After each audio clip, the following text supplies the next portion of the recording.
17대 국회에서 보좌관으로 근무하면서 이화영 당시 의원님 가까이서 제가 볼 수가 있었고, 미래 정치를 지향하는 젊은 의원으로서 의정 활동에 매진하는 어떤 그런 긍정의 모습으로 저는 증인을 기억하고 있습니다. 증인은 저를 모르시겠지만 이렇게 만나게 된 것에 대해서 저는 매우 안타까움을 느끼고, 여러 범죄 혐의에 대해서 본인이 잘못한 만큼만 책임을 지고 이후에 우리 사회를 위해서 기여하는 방식으로 명예 회복하는 날을 만나시길 진심으로 바랍니다. 이화영 증인은 정치권에서는 의리의 남자다 이런 평가를 받는 분입니다. 민주당의 전신인 열린우리당 시절에 이상수 전 의원이 사법 리스크로 출마가 어렵게 되자 그 지역에 대신해서 출마하면서 국회에 입성하신 것으로 기억하고 있습니다. 국회 오셔가지고 핵심 당직도 여러 가지 맡으시고 당에서 정말 유망한 정치인으로 평가받으면서 재선이 확실치 된다 이런 얘기를 들었었는데, 이상수 전 의원이 사면 복권되고 정치권으로 복귀할 수 있는 기회가 생기자 본인이 본인 지역구를 다시 양보하셨어요. 국회에서 잘 없는 일인데 그런 모습들로 저는 증인을 기억하고 있습니다. 박상현 검사가 이화영 증인을 회유했다고 민주당에서 강한 확신을 가지고 말씀을 하시길래 제가 입장을 바꿔서 민주당 의원의 심정으로 한번 생각을 해봤습니다. 그리고 박상현 검사 입장에서도 한번 생각을 해봤습니다. 이화영 증인 같이 태생부터 민주당에서 오랫동안 일을 하셨고 또 이렇게 당성이 강한 것으로 알려진 분을 상대로 해서 거짓 진술을 강요하거나 회유를 한다, 제 상식으로는 좀 어려운 일 아닌가 이렇게 생각을 했습니다. 뭐 용기가 필요하기도 한데 그렇게까지 증인을 올가매면서 할 거란 생각이 잘 안 들더라고요. 이화영 증인은 어떻게 믿고 거짓 진술을 강요한다는 겁니까? 탄핵 속초안에 보면 박상현 검사가 김성태, 방용철, 또 조재현 변호사 등을 통해서 회유를 했다라고 하는데, 그 근거가 같이 여러 번 만날 수 있는, 대면할 수 있는 기회를 줬다는 겁니다.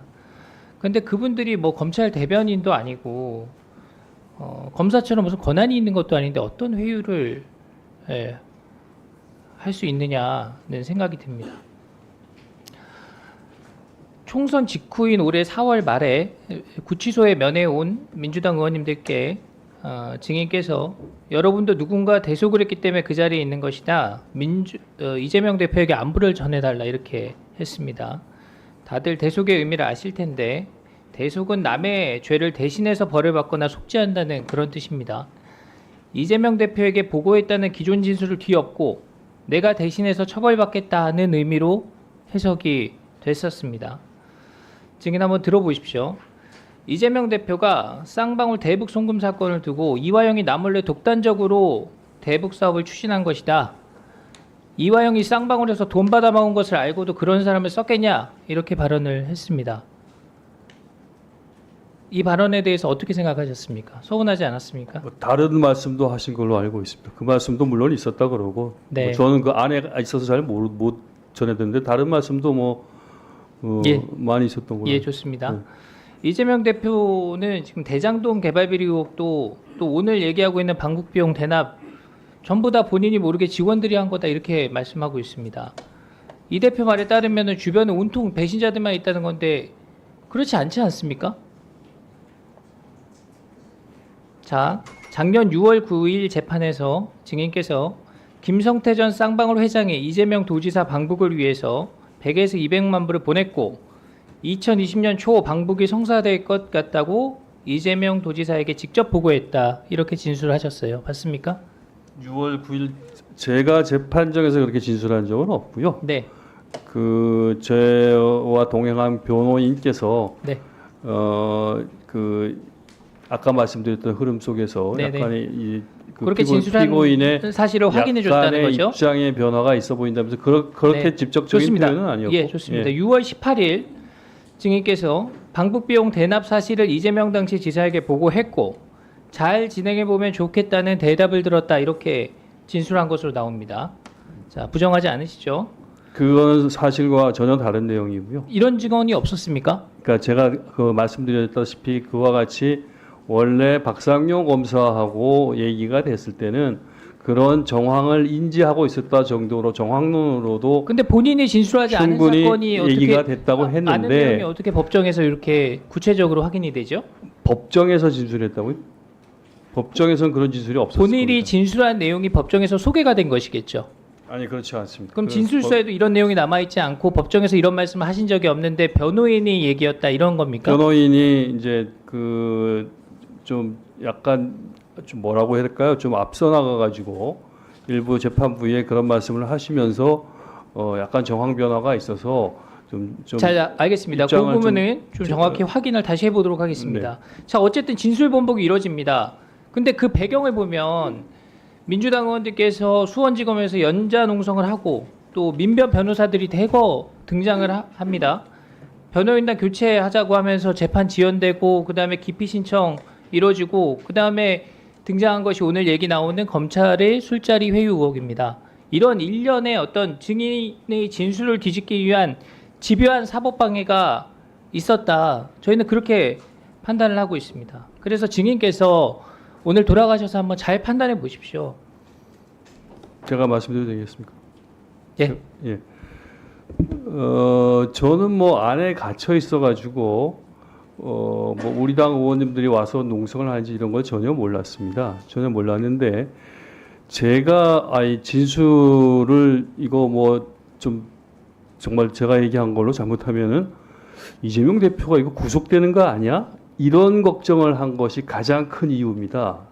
그 이전까지 검찰이나 아까 장영태 의원님이 말씀하셨던 변호사님들 같은 경우는 제 진술로 이재명 대표가 구속에 이르지는 않을 것이다. 이재명 대표가 만약에 그런 불행한 일이 발생한다고 하더라도 백현동 사건 같은 걸로 되지 내 진술, 내 정황론적 진술로 그렇게 구속까지는 이르지 않는다. 이렇게 저에게 회의를 했었던 것이고 저도 그렇게 된다면 어떻겠는가 하고 주변하고 상의를 했었고 저의 조언을 했었던 변호인들도 그 정도면 해볼 수 있지 않냐 이런 얘기가 있었었죠. 그런데 상황이 그렇게 안 돌아갔어요. 상황이 갑자기 수원지검에서 굉장히 서두르면서 저한테 7월 중에 제 진술을 법정에서 증거로서 저더러 인정하라고 압박을 하고 법정에서 제 조서를 증거로 채택할 수 있도록 압박을 하고 그리고 주변 정황을 보니까 그 당시에 이재명 대표에 대한 그 구속영장 청구를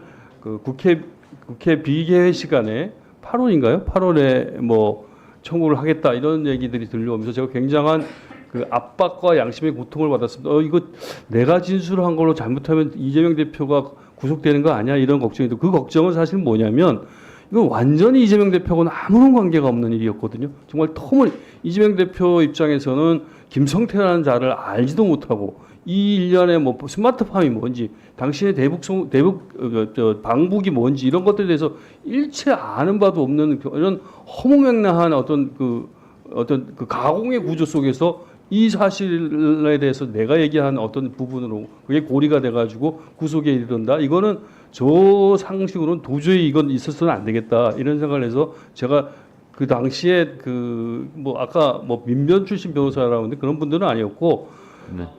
네, 네. 제가 오신 변호인한테 제가 제 입장에서 예. 네. 수십억이나라는 자금을 갖다 북한으로 보내면서 구치소가 지사한테 보고도 안 했다. 이게 상식에 어긋난다고 제가 그 내용에 대해서 알지 못하는 거예요.